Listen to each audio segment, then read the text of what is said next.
Hayop ka. Nabalitaan ko lang, nililihim nga sa akin ng mga anak ko eh. Kasi nga, alam nila, hindi ko kayang tanggapin yan eh. Grade 6 lang yan na mamatay ang ama, ako lahat. At pag ganun lang, parang pusa, aso, papatayin niya. Ano yon? Ha? Dami niya ng kaso, nakikita ko sa Facebook, sa TV. Hayop pala talaga yan. Hindi ko papayag, dadalain ko siya, hayop siya.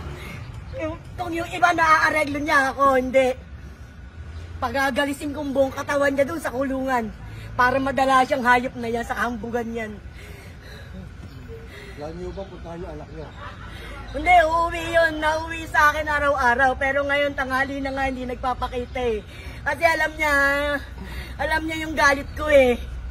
Alam ng anak ko yung galit ko. Na yan, hindi ko kaya tanggapin ginawa niya. Kita-kita ko sa CCTV. Binarilya yung anak ko ng harapan. Binarilya yung anak ko ng harapan. Niya.